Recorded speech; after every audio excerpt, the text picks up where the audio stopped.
नमस्कार दोस्तों, मेरा नाम है राहुल यादव और आप सभी का स्वागत है इन्वेस्ट राइट की एक नई वीडियो में। आशा करता हूँ आप सभी लोग कुशल मंगल होंगे। आज की वीडियो का जो टॉपिक है वो है SWP plan, systematic withdrawal plan. देखिए, ये तो हर कोई चाहता है कि उसको ना कुछ काम ना करना पड़े और उसको हर महीने एक अच्छी खासी सैलरी मिलती रहे।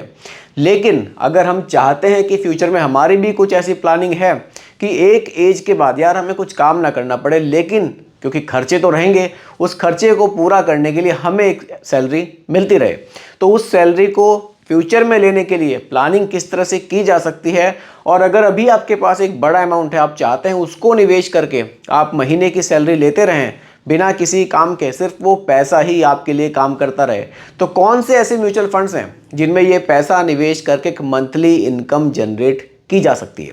देखिए, दोनों प्लान्स पर हम लोग बात करेंगे। एक प्लान तो हमारा ये हो जाएगा कि अभी हमारे पास एक मुश्त पैसा है, लेकिन एक ये है कि हम प्लानिंग करेंगे अगले 10 से 15 साल की, कि 10 साल बाद या 15 साल बाद मेरे पास इतना पैसा हो कि मैं वहाँ से मंथली इनकम अपनी लेता रहूँ और उसके बाद मैं कुछ काम ना करूँ। तो किस तरह से ये सब प्लानिंग हम कर सकते हैं, किस तरह से हम मंथली विड्रॉल ले सकते हैं, आज की वीडियो में डिटेल में समझाऊंगा। बहुत ही ध्यान से देखिएगा और समझिएगा, क्योंकि वीडियो है आपके लिए बहुत ही ज़्यादा इन्फॉर्मेटिव। चलिए शुरू करते हैं। सबसे पहले बेसिक समझते हैं, SWP आखिर है क्या। देखिए, SWP एक सिस्टमैटिक विड्रॉल प्लान है। जिस तरह से हम लोग SIP में थोड़ा थोड़ा सा पैसा निवेश करते हैं, ठीक उसी तरह से SWP में एक बड़ा अमाउंट निवेश किया जाता है और वहाँ से थोड़ा थोड़ा सा पैसा विड्रॉल किया जाता है। इसको आप एक तरह से बिल्कुल SIP का एक ऑपोजिट आप इसको कह सकते हैं। ये पहला पॉइंट है हमारा, SWP क्या होता है। ये क्लियर हुआ कि SWP एक सिस्टमैटिक विड्रॉल प्लान है। हम मंथली इनकम यहाँ से जनरेट करते हैं। कैसे जनरेट करते हैं उस पर भी डिस्कस करेंगे। SWP प्लान किसको लेना चाहिए, ये चाहिए शायद गलत टाइप हो गया, गलत, किसको लेना चाहिए। देखिए, SWP किसको लेना चाहिए, ये एक बहुत ही अच्छा पॉइंट है, क्योंकि सभी के लिए SWP अच्छा नहीं है। मान लीजिए अभी आपकी एज कम है, तो अभी आपको SWP प्लान नहीं लेना चाहिए। SWP के लिए SWP क्या है ना, SWP हमको तब लेना चाहिए जब एक एज के बाद हमको लगे कि यार अब मुझे काम नहीं करना है, लेकिन मंथली इनकम मुझे यहाँ से चाहिए। अभी अगर आप कम एज में SWP प्लान को लेंगे तो शायद आपके लिए नुकसानदायक होगा, क्योंकि अभी आपके पास टाइम है कि आप अपनी एक्टिव इनकम पर फोकस करें। SWP प्लान एक प्लानिंग हमारी होनी चाहिए कि मुझे 45 पर रिटायरमेंट लेना है या 50 पर रिटायरमेंट लेना है या उसके बाद रिटायरमेंट लेना है, तब आपको SWP प्लान लेना चाहिए। या भी किसी का रिटायरमेंट है, उनके पास कुछ पैसा है, तो उनके लिए बहुत अच्छा है कि वो भी SWP प्लान ले सकते हैं। इसमें कितना रिस्क है, देखिए ये डिपेंड करता है कि आप कौन सी स्कीम में पैसे को निवेश कर रहे हैं। काफ़ी सारी स्कीम्स हैं म्यूचुअल फंड में, लार्ज कैप भी है, मिड कैप है, स्मॉल कैप है, फ्लेक्सी कैप है, कुछ हाइब्रिड फंड्स भी हैं। तो रिस्क कितना है ये उस म्यूचुअल फंड पर डिपेंड करेगा, उस कैटेगरी पर डिपेंड करेगा जिसमें आप निवेश करने वाले हैं। आज की वीडियो में कुछ ऐसी कैटेगरीज मैं आपको बताऊंगा, ऐसी फंड्स आप लोगों के साथ शेयर करूंगा जिनमें रिस्क बहुत कम है और जिनमें आप SWP प्लान स्टार्ट कर भी सकते हैं। ठीक है, निवेश का तरीका क्या है। निवेश के दो तरीके हैं। एक तरीका जैसे मैंने आपको बताया कि आपके पास एक साथ कुछ पैसा है, आपने उसको सीधा इन्वेस्ट किया और SWP एक्टिवेट वहाँ से कर लिया। दूसरा तरीका यह है कि आपके पास पैसा नहीं है अभी इतना ज़्यादा, लेकिन प्लानिंग है आपकी कि मुझे 15 साल बाद SWP लेना है, तब आप SIP के थ्रू थोड़ा थोड़ा सा अमाउंट आप जमा करके एक बड़ा अमाउंट बनाएं और उसके बाद आप SWP प्लान वहाँ से ले लें। तो इन दो तरीक़ों से आप SWP प्लान ले सकते हैं। ठीक है, आगे बढ़ते हैं। देखिए, गलतियां भी हम लोग कुछ कर देते हैं SWP में, तो कौन सी वो गलतियां हैं जो हमें नहीं करनी है, जिनसे हम बचेंगे तो हमारे लिए ज़्यादा बढ़िया रहेगा। देखिए, ओवर विड्रॉल का बहुत ध्यान रखना है। मान लीजिए आपने किसी ऐसे प्लान में निवेश किया जहां लगभग आपको 12 से 13% के रिटर्न्स मिल रहे हैं और आपका जो विड्रॉल है वो भी 12-13%, 14% तक जा रहा है, तो ये आपके लिए सही नहीं रहेगा। हमें विड्रॉल इतना लेना है कि हमें रिटर्न्स ज़्यादा मिले और विड्रॉल हम कम लें, क्योंकि हमें अपने पैसे को बढ़ाना भी है। सिर्फ विड्रॉल लेना मकसद नहीं है SWP से। SWP का असली मज़ा तभी है जब आप विड्रॉल भी लें और आपका पैसा भी बढ़े। इसीलिए ओवर विड्रॉल से हमें बचना है। देखिए, SWP को सिंपली आप समझिए ये एक बाल्टी है जिसमें ऊपर से एक नल द्वारा पानी भरा जा रहा है और नीचे भी एक छोटा सा नल लगा है जिसके द्वारा पानी को निकाला जा रहा है। अगर निकलने की स्पीड तेज़ हो जाएगी और ऊपर से गिरने की स्पीड कम हो जाएगी तो बाल्टी जल्दी खाली हो जाएगी। कोशिश ये करनी है कि उसमें जो बाल्टी में जो पानी जा रहा है नल के द्वारा वो ज़्यादा गिरे और जो हम निकाल रहे हैं वो हम कम निकालें। ठीक है। इग्नोरिंग रिस्क एपेटाइट, देखिए हमें अपने रिस्क को नहीं भूलना चाहिए कि हम कितना रिस्क ले सकते हैं। कई बार हम लोग अपने रिस्क लेने की क्षमता को भूल जाते हैं और हम लोग बहुत ज़्यादा रिस्की म्यूचुअल फंड में निवेश कर देते हैं। तो इस चीज़ का हमें ध्यान रखना है। और साथ ही साथ लैक ऑफ डाइवर्सिफिकेशन, हमारे फंड्स में हमेशा डाइवर्सिफिकेशन ज़रूर होना चाहिए। हमारा पैसा ऐसी जगह निवेश होना चाहिए जो डाइवर्सिफाइड हो। अब डाइवर्सिफाइड ही मैं फंड्स आप लोगों के साथ शेयर करूंगा जहां आपका पैसा डाइवर्सिफाइड होकर ही निवेश होगा। एक ही फंड में निवेश करेंगे लेकिन वो डाइवर्सिफाइड रहेगा। ठीक है। अब सीधा फंड्स पर बात करते हैं। काफ़ी हद तक आपको SWP के बारे में बेसिक जानकारी मुझे लगता है कि हो चुकी होगी। अभी भी कन्फ्यूज़न बचा हुआ हो तो आप लोग कमेंट कीजिएगा, फिर से कोशिश करेंगे आपके कन्फ्यूज़न को दूर करने की। ठीक है। पहला जो फंड है वो DSP का इक्विटी एंड बॉन्ड फंड मैंने यहाँ रखा है। देखिए ये एक आप यहाँ देख सकते हैं हाइब्रिड फंड है। हाइब्रिड फंड का मतलब है कि ये आपके पैसे को सिर्फ इक्विटी में निवेश नहीं करेगा, ये आपके पैसे को डेट में भी निवेश करेगा। उसको भी समझाऊंगा, बिल्कुल ध्यान से समझिएगा कि पैसा कहाँ निवेश हो रहा है। ठीक है। पहले थोड़ा सा बेसिक समझ लीजिए। एक्सपेंस रेशियो 0.73% का है। ये चार्ज हमसे लिया जाएगा हमारे पैसे को मैनेज करने के लिए। 10,327 करोड़ का फंड साइज, यानी कि इतना पैसा लोग इस फंड में निवेश कर चुके हैं। ठीक है। अब देखिए रिटर्न्स को समझिए। देखिए पिछले 5 साल में 17.5% के रिटर्न्स हैं। अगर आप थोड़ा लंबा ट्रैक रिकॉर्ड देखेंगे तो पिछले 10 साल में लगभग 14% के रिटर्न्स इस फंड ने बनाए हैं। बाकी आप बहुत शॉर्ट टर्म के रिटर्न्स देखने की मेरे हिसाब से ज़रूरत आपको नहीं है।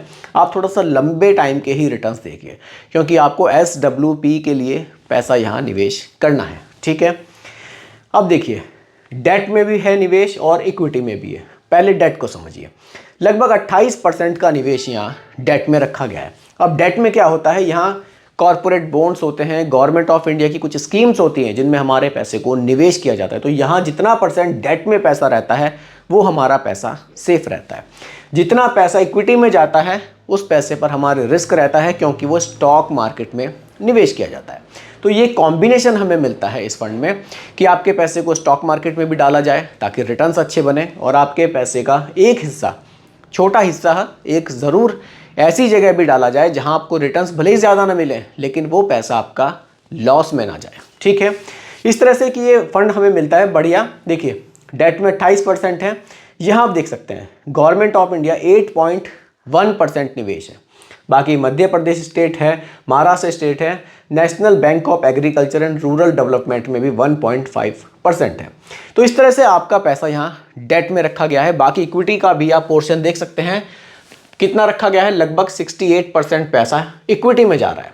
अब देखिए इक्विटी में भी लार्ज कैप में ज़्यादा निवेश है। लगभग 42.5% लार्ज कैप है, मिड कैप में 13.93 है और स्मॉल कैप में 12.14 रखा गया है। कोशिश की गई है कि पैसे पर रिस्क कम से कम रहे। अच्छी होल्डिंग्स है, HDFC बैंक है, ICICI बैंक है, बजाज फाइनेंस है और महिंद्रा एंड महिंद्रा लिमिटेड है। आप सेक्टर्स भी देख सकते हैं, फाइनेंस है, ऑटोमोबाइल है, कंज्यूमर स्टेपल है और हेल्थ केयर है। इन सेक्टर्स पर फोकस किया गया है। तो ये फंड काफ़ी बढ़िया है, हाइब्रिड फंड है, दोनों जगह पैसा निवेश करके चल रहा है। रिटर्न्स भी आपने देखे, रिटर्न्स भी काफ़ी बढ़िया हमें देखने को मिल रहे हैं। बाकी अभी SWP कैलकुलेटर से आपको बताऊंगा कि कितने पैसे से कितनी इनकम जनरेट की जा सकती है और पैसा किस तरह से बढ़ेगा। पहले फंड समझ लेते हैं। अगला जो फंड है, देखिए एडलविस्ट का एग्रेसिव हाइब्रिड फंड है। ये भी एक हाइब्रिड फंड है।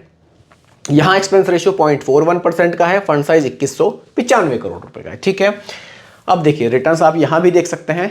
पिछले 5 साल में 20% से ज़्यादा के रिटर्न्स हैं। पिछले 10 साल में लगभग 14% के रिटर्न्स हैं, 13.86%। तो रिटर्न्स काफ़ी बढ़िया इस फंड ने भी बनाए हैं। ये भी एक हाइब्रिड फंड है। यहाँ आप देखेंगे तो इक्विटी में जो पैसा है वो पहले वाले फंड के मुकाबले थोड़ा सा ज़्यादा रखा गया है। देखिए जितना ज़्यादा इक्विटी में रहता है ना, रिस्क उतना बढ़ता है लेकिन रिटर्न्स भी बढ़ते हैं। अब देखिए यहाँ हाइब्रिड फंड को रखना क्यों ज़रूरी हो जाता है हमारे लिए, इसको भी समझिए आप। देखिए हाइब्रिड फंड से बेनिफिट ये रहेगा क्योंकि देखिए स्टॉक मार्केट है, कोई भरोसा नहीं है। मान लीजिए आपने सोचा कि चलिए मैं तो बहुत रिस्क लेने वाला आदमी हूँ, मैं तो SWP स्मॉल कैप से करूँगा।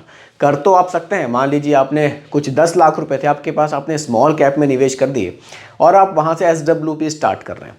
उसी समय मार्केट में गिरावट आ गई, करेक्शंस कुछ आ गए, तो स्मॉल कैप बहुत तेज़ी से गिरता है। इधर तो आपके रिटर्न्स डाउन हो जाएंगे और उधर आप विड्रॉल भी लेते रहेंगे, तो आपका पैसा कंपाउंड ही नहीं होगा।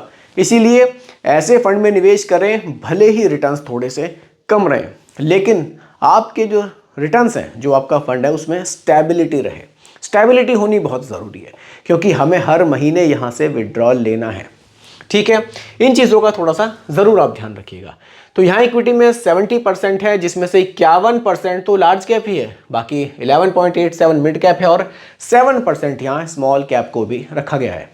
देखिए स्मॉल कैप का पोर्शन बहुत कम है, केवल 7% है, और अगर आप पूरा ही पोर्शन स्मॉल कैप का लेकर चलेंगे तो कितना ज़्यादा रिस्क लेकर आप मार्केट का चल रहे हैं, उस चीज़ का ध्यान रखना है। होल्डिंग्स ICICI बैंक है, HDFC बैंक है, NTPC है और भारती एयरटेल है। कुछ इस तरह की होल्डिंग्स हमें देखने को मिलती हैं। बाकी डेट में आपने देखा लगभग 29.5% का निवेश यहाँ डेट में रखा गया है। आगे बढ़ते हैं। अगला जो फंड है वो है क्वांट का मल्टी एसेट फंड।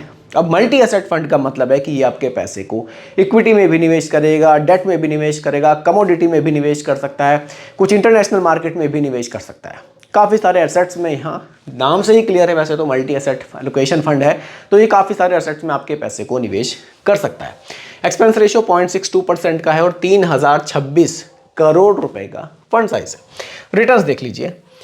देखिए पिछले 5 साल में 28% के रिटर्न्स इस फंड ने जनरेट किए हैं और पिछले 10 साल में 17.88% के रिटर्न्स इस म्यूचुअल फंड ने जनरेट किए हैं। रिटर्न्स इस फंड के भी काफ़ी शानदार हमें देखने को मिले हैं। डेट में आप देख सकते हैं यहाँ बहुत कम निवेश है, 8.75% का निवेश यहाँ डेट में रखा गया है और इक्विटी में यहाँ 51% का निवेश है। बाकी लगभग 10 से 11% का निवेश यहाँ कमोडिटी में भी रखा गया है और कुछ कैश इंस्ट्रूमेंट्स में भी पैसा रखा गया है। इस तरह से यहाँ डाइवर्सिफिकेशन हमें मिलता है। टॉप की होल्डिंग्स है Reliance, ITC, premium engages limited है, लाइफ इंश्योरेंस कॉर्पोरेशन है, सेक्टर्स एनर्जी भी है, कंज्यूमर स्टेपल्स भी है, फाइनेंस भी है और कंस्ट्रक्शन भी है। इस तरह के सेक्टर्स में भी फोकस यहाँ किया गया है।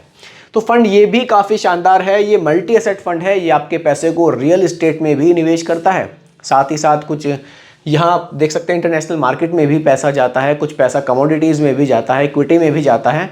तो यहाँ डाइवर्सिफिकेशन बहुत ज़्यादा हमें देखने को मिलता है। रिटर्न्स इस फंड के भी हमने देखे काफ़ी शानदार हमें देखने को मिले। अब हम लोग बात करते हैं, हमने फंड्स को तो समझ लिया, अब हम लोग बात करते हैं SWP कैलकुलेटर की। चलिए SWP कैलकुलेटर पर अब हम लोग चलते हैं। SWP कैलकुलेटर देखिए, मानकर चलते हैं कि हमारे पास जो पैसा है, एग्जाम्पल के लिए मान रहे हैं 10 लाख रुपए है।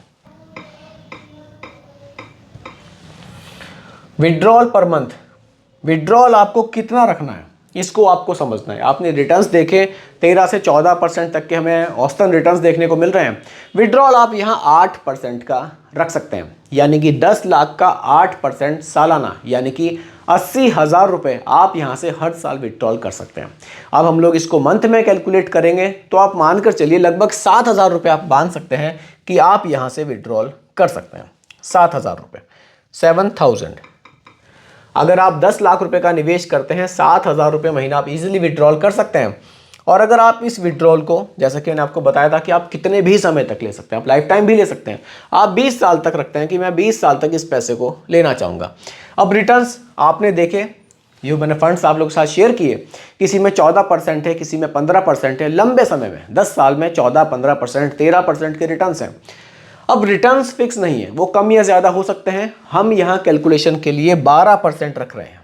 अगर हमें 12% मिलते हैं जिसमें से हम कुछ पैसा विड्रॉल करते हैं तो हमारा पैसा कितना बढ़ेगा, ये रिजल्ट आपके सामने। आप चाहें तो SWP कैलकुलेटर डाउनलोड करके वहाँ भी चेक कर सकते हैं। कुछ लोगों को लगता है सब किताबी कहानी है, किताबी कहानी कुछ नहीं है, सब कुछ कैलकुलेशन का खेल है। देखिए 10 लाख का निवेश था, हमने 7,000 रुपये महीना विड्रॉल लिया अगले 20 साल तक। हमने टोटल विड्रॉल लिया 16,80,000 रुपये का। उसके बाद जो हमारे पास फाइनल वैल्यू बचेगी वो बचेगी 32,67,816 रुपये की। मतलब पैसा भी हमने विड्रॉल किया, उसके बाद हमारा जो 10 लाख था वो भी बढ़कर 32 लाख हुआ। ये इसलिए हुआ क्योंकि पैसा भी हमारा कंपाउंड कर रहा था और हम पैसा यहाँ विड्रॉल कर रहे थे। विड्रॉल हमने कम किया और हमें रिटर्न्स ज़्यादा मिले, इसीलिए कोशिश करनी है ओवर विड्रॉल से हमें बचना है। अब आप एक चीज़ देखिए, 10 लाख पे आप चाहें तो यहाँ 10,000 रुपये भी विड्रॉल ले सकते हैं। चलिए करके देखते हैं। 10,000 हमने 10,000 का विड्रॉल लिया तो 10,000 का विड्रॉल तो आपको मिल जाएगा, लेकिन फिर जो फाइनल बैलेंस है 20 साल के बाद वो आपके पास 5,34,182 रुपये ही बचेगा। इसलिए विड्रॉल को बहुत ज़्यादा नहीं रखना है ताकि हमारा पैसा भी बढ़ता रहे। और ये केवल 10 लाख रुपए की बात थी। अगर आपके पास ज़्यादा पैसा है, 40 लाख 50 लाख है, तो उससे भी आप अपनी SWP की प्लानिंग कर सकते हैं और अच्छे खासे मंथली विड्रॉल आप यहाँ से ले सकते हैं। तो दोस्तों यही आज की वीडियो का टॉपिक था कि हम लोग मंथली इनकम जनरेट करने के लिए SWP में किस तरह के म्यूचुअल फंड्स ले सकते हैं। उम्मीद करता हूं कि टॉपिक आपको पूरी तरह से क्लियर हुआ होगा। फिर भी कोई कंफ्यूजन हो आप मुझे कमेंट कीजिएगा, रिप्लाई मैं आपको ज़रूर करूंगा। बाकी रिकमेंडेशन नहीं है, केवल एजुकेशनल पर्पस वीडियो आप लोगों के लिए बनाई गई है, क्योंकि म्यूचुअल फंड का जो भी निवेश है बाजार जोखिमों के अधीन होता है। बाकी वीडियो पसंद आई हो लाइक शेयर ज़रूर कीजिएगा और मेरे चैनल पर अगर आप नए हैं इसको भी सब्सक्राइब आप ज़रूर कीजिएगा। धन्यवाद।